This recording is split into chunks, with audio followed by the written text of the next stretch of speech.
I'd like to call to order the Thursday, January 3rd, 2013 meeting of the Township of South Orange Village Board of Adjustment. May we have a roll call?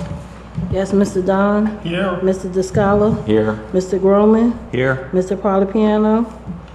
Mr. Reeves. Here. Mr. Semper. Here. Mr. Aller. Here. Mr. Shapiro. Here. And Ms. Werwin.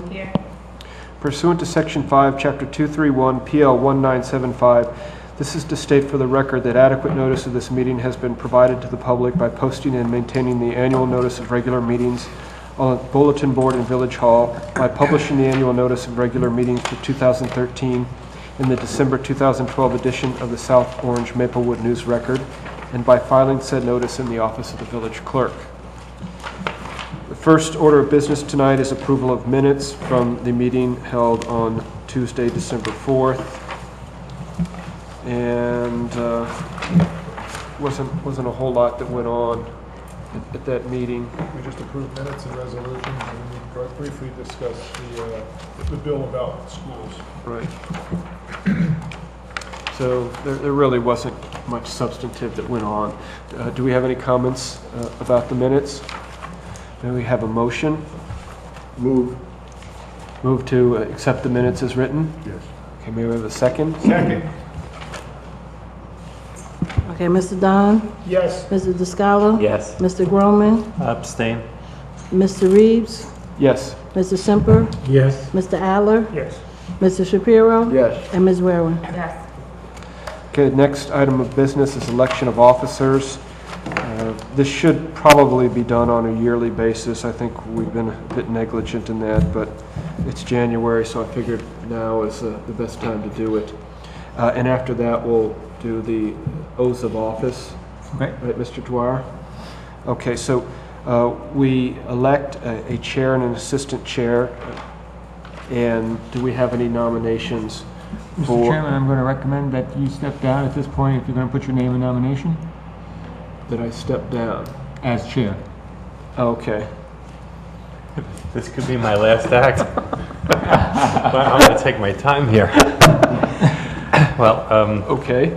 well, I would like to say that I think that Dr. Reeves has done a wonderful job, and I would certainly entertain any and all motions, including one for his renomination as the chairman of the zoning board. Second. I would be pleased to make that motion. Okay. And I do. It's terrific. Second.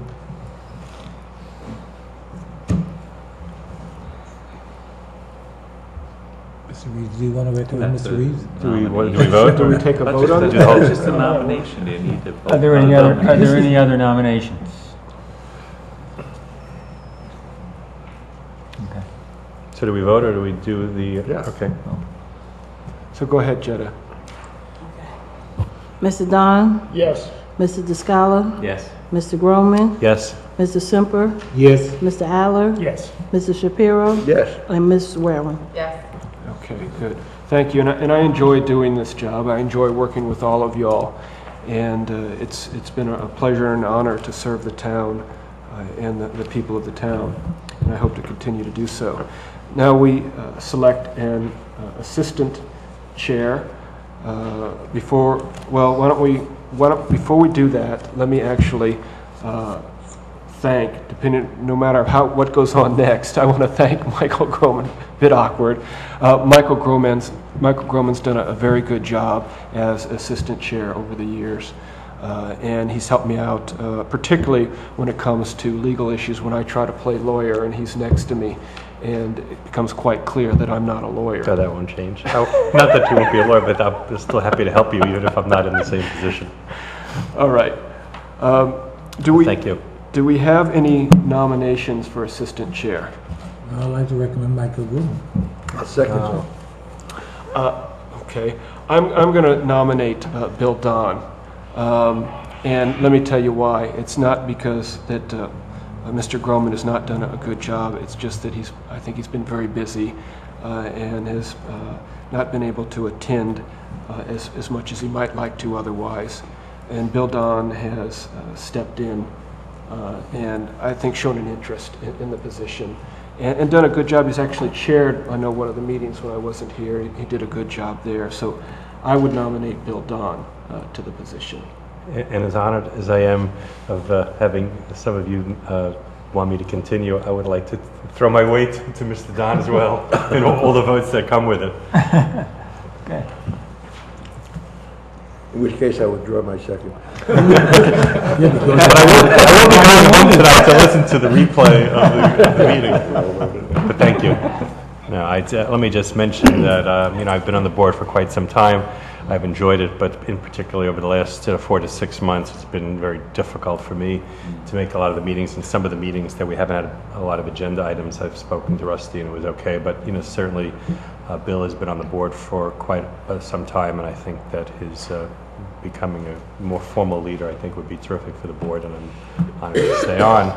But I don't think it's as fair for me to be on as a vice chair. So, but I thank you. Okay, so do we still have a nomination for Mr. Groman? Nope. Pull it back. That's terrible. All right, so we have Mr. Don nominated Vote for now. Northwest. Why don't we take a vote then for Mr. Don? We make there's been a motion, I've moved. and then there was a second by Mr. Groman. So, Mr. DeScalo, Yes. Mr. Groman, Yes. Mr. Reeves, Yes. Mr. Semper, Yes. Mr. Aller, Yes. Mr. Shapiro, Yes. and Ms. Whalen. Okay.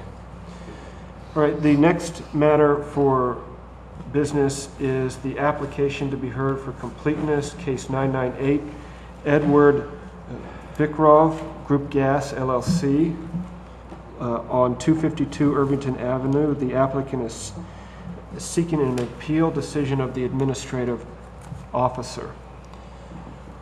Now, the applicant isn't here, so I was under the impression that the applicant would first try to have us try to overrule your decision to say that they had abandoned their use, and then if we didn't overrule it, then they would go on to a completeness. But they're not here, obviously.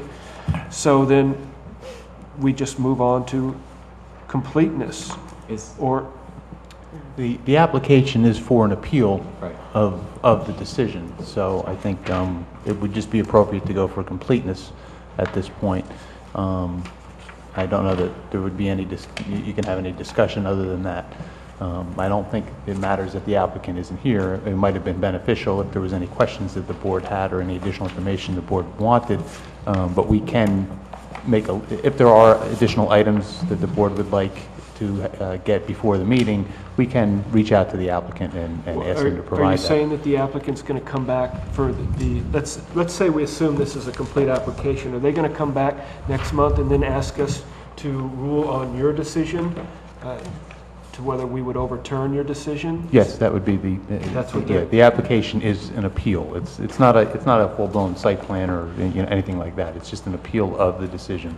It's not a variance. So then why would we need, I'm misunderstanding, why we need completeness then? It's still an application to the board. It's just not a full-blown site plan variance, or it's not a typical application, So but it's it a is an com- application. It's a completeness for a ruling on the zoning officers. Yes, and there is on the checklist, your ordinance checklist, there is a column for what's called a 70A appeal of the zoning officer. It is much pared down from what you would normally see, but there is still an application submission, and there are certain matters, there are certain items, as you see from our memo, that are required by the checklist. The only recommendation that we have is that there was no discussion as to what was the rationale for the appeal. And for this board to understand that, we would recommend that you have that in a narrative. And it was a checklist, it was a on the application form as well, that you have that prior to them actually coming to testify. We don't suggest, we don't recommend that you deem it incomplete. You deem it conditionally complete as long as they submit that 10 days, at least 10 days before your next meeting when it would be heard. Okay, so they need to submit a statement that says why Mr. Rinda is incorrect. That's Right. correct. Okay. That's what we're recommending. Okay. Otherwise, in your memorandum here, you would recommend that it be deemed conditionally complete, or just complete. Now, conditionally complete, subject to the applicant submitting a narrative as to the basis of the appeal, or why they're contesting it. Before I forget, Ms. Gruhl, I think if this supposedly was sent to me, I may have deleted it because it may have come with a title that just said mail. That's what we use. Is there any, So, I deleted it as well. okay. is there any way you could change? I'm just recommending you change that because it's a joy for me at this stage of my career to scroll through and delete without reading the stuff that I We'll have to receive. figure that out because that's what it normally comes through, but what I may have is So I've have gotta it pay through attention? another. No, we'll work it out. I know how to deal with it. Okay. We'll work 'Cause I it out. like deleting, I really do. We get- I like watching them disappear. I totally understand, I and like I'm it sorry simpler. that happened. Okay. All right, It's so do such we- wonderful reading. I have a couple of questions. Yes. Okay. One is, does anybody have to be noticed on this? Adjoining landowners? No, I don't believe so. It's not an application for development, so there's no notice requirement. It's simply a determination whether or not the zoning officer's ruling was correct or not. And we're asking for the rationale for their appeal. What's the rationale for the ruling?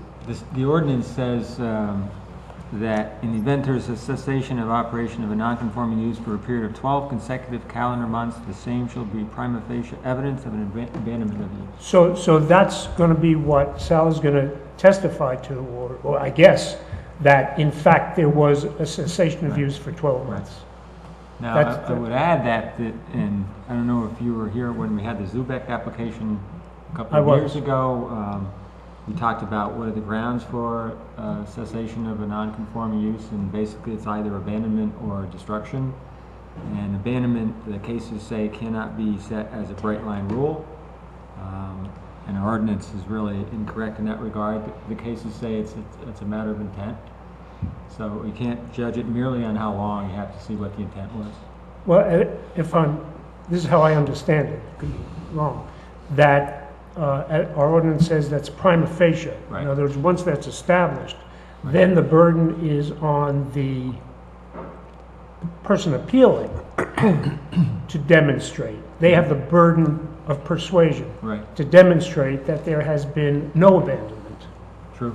Okay, so I just wanted to understand how that's going to work. Ms. Gruhl, And that's why we recommend that you have that information in front of you prior to when there is an actual public hearing. Yeah, that'll be helpful. I used to go to that was my mechanic, and I didn't realize he's been out of there for a year. this is an instance where this tome actually comes in handy. There's a brief discussion on abandonment in it, and it makes it clear that it's not like you might think, well, 12 months, that's it. This court cases suggest that it's not that simple, like Mr. Dwyer said. Also, it's the burden of the applicant to not only try to persuade us to overrule your decision, but that they have to establish that it's a lawful non-conforming use. I mean, what do they have to do to that? Taxes paid? Is No, they have to establish that at the time it became non-conforming, it was legal prior to the ordinance change that made it not permitted in the zone. So what is that? Just because I don't want to run into difficulties with that provision where the guy comes here and just says, hey, I've been here forever. I mean, we had the same issue in Quebec, and he tried to pull records from the town to show that he had those apartments over the garage for X number of years prior to the ordinance which disallowed them. The same burden of proof is on this applicant to show that when it was made non-conforming, it was a lawful use before the ordinance changed by the town that made it non-conforming. Or that they had a variance, for it. If it was a variance, it wouldn't be a non-conforming use case. Okay, Variance would run with the land, it would be Okay. resolved. okay. Will we have the information that the town has on the property 10 days prior to as well? If Like, he- for example, If he does his job, yes. but does the town have to produce any information? Town doesn't have it. It's up to him. But would they produce information maybe that's in conflict? And so what if he produces information and we want to verify it with the town? Does the town Then do we'll the ask- prep- then we'll ask. Okay. Then we'll ask for those records. So does it make sense that we inform the applicant that we're looking for this information so we don't blindside him or waste time at the next meeting?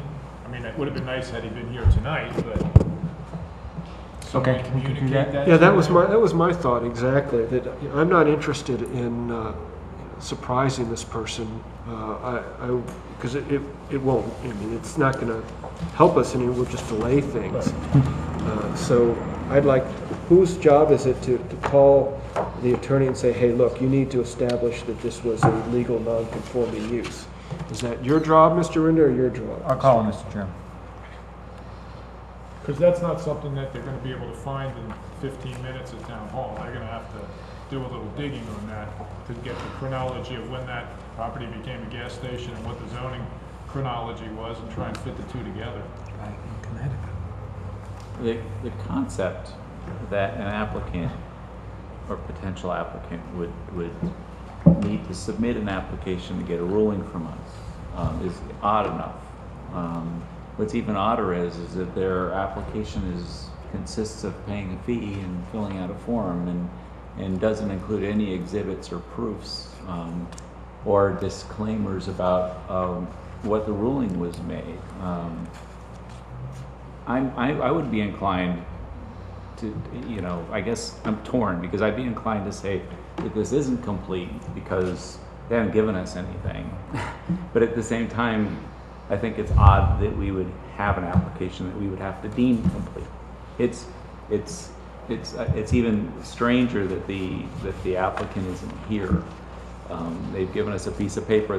They've paid a fee, but they really haven't given us anything. They haven't, there's a million waivers that they've requested that the town hired girl has said, sure, for now, there's no reason not to call it complete until we get the, some of the information, as long as we get it, a week or two in advance. Well, why don't, But had we got it, would we say that it was incomplete then? well, you want to march down these and see whether you object to them? I mean, Well, we've I've done read them that. all. I mean, the biggest thing that I might have a concern about is the contacting neighbors within 250 feet. I mean, it isn't a variance. Right. Our attorney's already said it's something that they don't need to do, so, maybe it's a non-issue. Well, I But think it is a non-issue. Right, but what makes, this whole process, believe it or not, is confusing for me, and I've been in this business for a long time, so what makes it an application complete when they don't have to give us anything, and they haven't given us anything? They gave us this form. That's right. There's nothing there. They gave us There's the not even a form. claim there, I mean, Well, I think they just wanted to get a process going. right. This is all that they have done. Pay the money, get the process going, and they're gonna come back, before us. This is just a notification. That's the one piece of paper that actually says what it is. Well, I mean, I'm sort of saying it somewhat like you are saying, one of the elements that they have to establish is that they're a legal non-conforming use. And that isn't in here in this packet. That would have been nice to see. But they don't have that. There was somebody came in from the public. Sir, are you a member of the public or are you the applicant? Just a resident. Just a resident, okay. Of Yeah, course. sure. This is great. We've got two people in the audience now. We got a crowd. So, Mr. DeScala, are you, I know you're confused, but are you getting to anything that you want to object to here? Well, I guess I kind of object to making any kind of a ruling, including completeness, without any kind of a package with an application. We just have a form. But I recall we've done an interpretation or a ruling on one of your interpretations before, and we didn't have much of anything. I forget which one it was, but I'm sure it was here. yeah, it wasn't. It didn't require much. Where basically they present their evidence, and it may just be a statement saying they may show activity trying to get an owner to operate or a tenant to operate the gas station. It may be that kind of stuff. I think this is more of a, really of a legal matter, and a decision by the board than it is, it's not a development project. They're not proposing, changes to the existing use that was there. It's really just a matter of, I did what I was required to do based on our current ordinance. The ordinance says the operation was ceased for 12 months. They lose their pre-existing nonconformity. The zone that they're in does not allow gas stations. It doesn't allow gas stations as a conditional use, even, where other zones, business zones, would allow gas stations as conditional uses. So the only thing I could do at that point, based on the information that I had, the date in which they closed up, and then the date in which they submitted an application, a use permit, was more than 12 months. All I could do was rule on that. And the applicant's only course of action is to come to this board and basically provide legal testimony and information regarding the law versus our ordinance, and provide that information to the board. And I think the best thing to do is, as was discussed before, was to have Mr. Dwyer contact the attorney and basically explain to him that we just need the historical information regarding the prior use. When was it established? When the zone was changed, when did it become a non-conforming use? And then be prepared to provide testimony that would support the state law, which is the municipal land use law, which would identify that there wasn't an intent to abandon the use. There wasn't, I can't get into the legal jargon, Patrick, you could do that. But basically explaining to the board, where they're coming from, and provide a reason to overturn my decision. Has this property been used for anything other than a gas station in the 12 months that it's No. supposedly been abandoned? Not that I'm aware of, no. Yeah, let's not get. I would caution the board getting into that discussion without the applicant. It's just a question. Yeah, I'd rather, I don't want to get into, because we're just speculating here. And that's exactly what their job here at the next meeting is, to come and provide that evidence. So I don't think we're doing anything amiss here. I think we're doing things properly. Okay. My view is that for the purposes of what we're doing, the application is complete enough. There, page 2, under comments, is prior existing non-conforming use not abandoned. I mean, that's their whole thing. So, from my point of view, it's complete. What happens next time, I don't know. Right. Okay, I agree. Ms. Gruhl, you look like you wanted to say something? No, it was for the purposes of the board members to have that information prior to that, rather than to wait for the evening of the hearing in order to hear it and then be able to have to respond to it immediately. It just gives the board, it doesn't change the timing for the applicant. It certainly is reasonable, because you're not going to hear it tonight anyway. So as long as they get it to you 10 days before the next hearing, it's nothing, it doesn't delay them. and yet at the same time, it gives you the opportunity to kind of review what they say, what their rationale is as to why they believe that they have not abandoned, quote, the property. And then you can have subsequent questions at the time of the hearing. That was the purpose. Any other questions, comments, Mr. Niscala? I have a comment. I know I'm the newest on the board, so sometimes I'm a little off, but I feel like it would be a shame to make a ruling on really terribly imperfect information next time. So I think the conditional use, or the conditional approval, if we're gonna go that route, would be helpful, and the clarification from Mr. Dwyer. I just don't, I personally don't wanna see them show up unprepared, because I don't wanna rule no and not really have them have a fighting chance because they're not ready.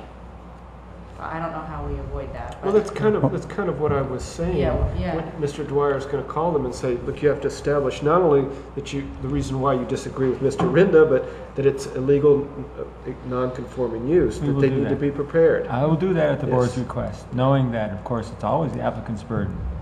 Yeah, And if the applicant fails to provide that information, then at the meeting, the board can, carry the case and say, provide the information and come back next month. Or You deny it know, without prejudice. Well, so then is the idea then is going to be a conditional, we'll say it's complete conditionally on them providing information 10 days before, whatever. Right. Yes. And I think And I'll- that's a better idea. I'll copy the board on that letter. And then I assume they're going to be coming to the engineering office because they're going to look at the records. Yeah, well, they can come to the engineering office, but most likely the records that they're going to need to look for will be in the In the building. tax assessor's office, In the building. any property LCO. files, taxes, and then the building department. Right.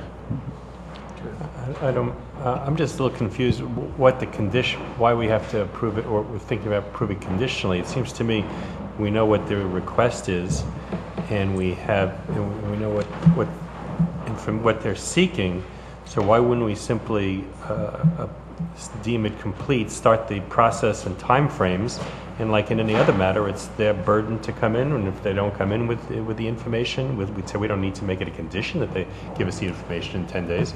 They have to either provide us with the information in a way that we accept in every other application, or they don't, and it's their burden. So I don't know.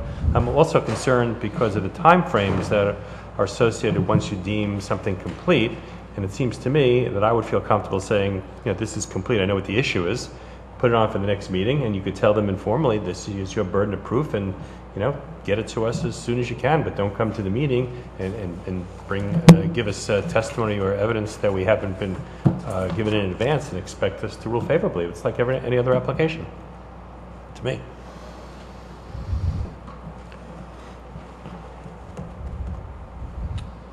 I think that may be the way to go. Just say it's complete, and we request them to send it 10 days in advance because that helps them and lets us think about it.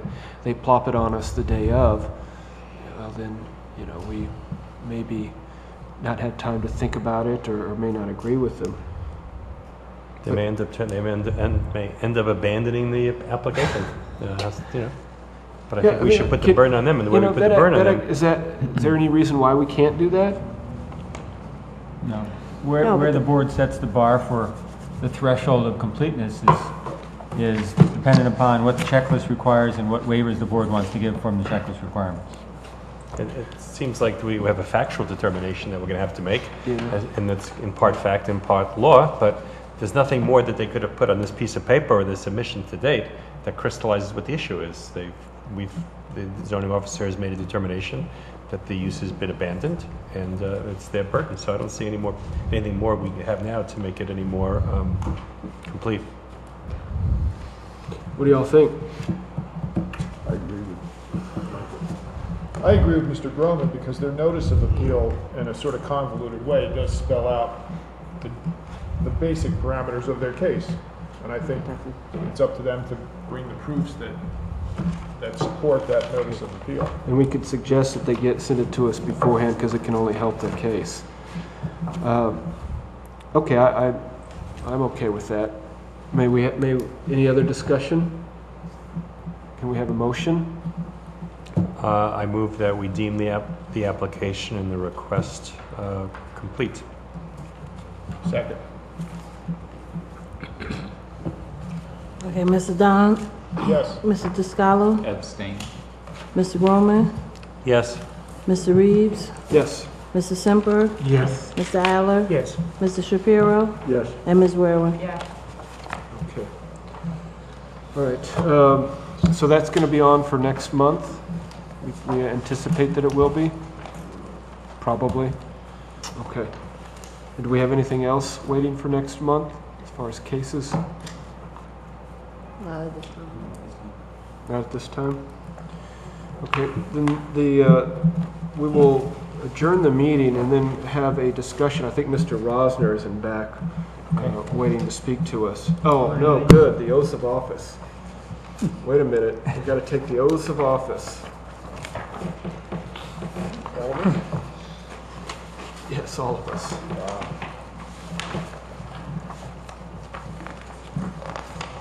Need one more.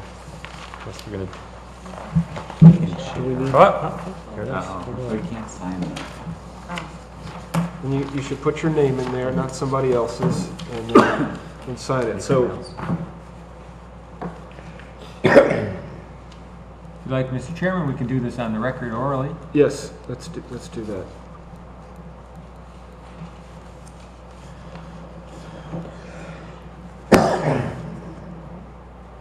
Today's the third.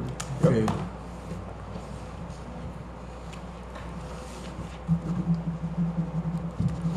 If the board would swear this oath on the record, Say in unison. all in unison, everyone together. I, Robert Reeves, Do hereby solemnly swear or affirm that I will support the Constitution of the United States of America and the Constitution of the State of New Jersey, that I will bear true faith and allegiance to the same and to the governments established in the United States and in this state under the authority of the people. I do further solemnly swear or affirm that I will faithfully, impartially, justly perform all the duties as a member of the South Orange Zoning Board of Adjustment according to the best of my ability. Thank you all.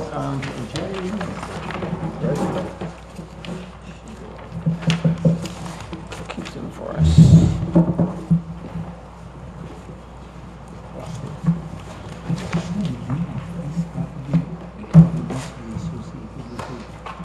Chasing down one way or the other. Well, no, we're going to first go over the RFPs for the planner and the engineer, which I want you to just be there to hear what I've learned recently so that you can make sure that I'm speaking correctly as I let the board know. And then we'll talk about the RFP for the attorney, and you're an applicant for the position. So then we'll just excuse you for that one. Okay. Okay? No, Ms. Gruhl's firm is an applicant for the planning position. Okay, so, but we're gonna discuss that in closed session. That doesn't need to be on the record. And Mr. Chairman, we just received today the proposals for for engineering services for both planning board and zoning board. The the applications came in today. We will forward them.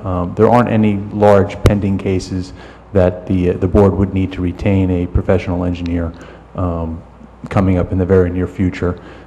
So I would say you could probably defer that discussion to a later date. We'll circulate the proposals to you and whoever on the board you feel should review the proposals, or we could circulate them to the whole board, and then you can make a discussion. But I don't think you need to act on the engineering consultant at this point. Well, that's what I'm going to talk about in our discussion. What I've learned is we're not going to act on anything, but we can talk about it, and I'd like you to be there also. This shouldn't take too long. Okay. But, I mean, you need to hear what my understanding is. Okay. We do have the application at the planning board though, Sal, that Yes, that's a different issue that we'll have to discuss, and that we will circulate and get that to the planning board in time for Monday. Okay, so then our next meeting will be on the first Tuesday in February. What is that, February 4th? February 5th? At 7 o'clock. All right, the meeting's adjourned. Thank you.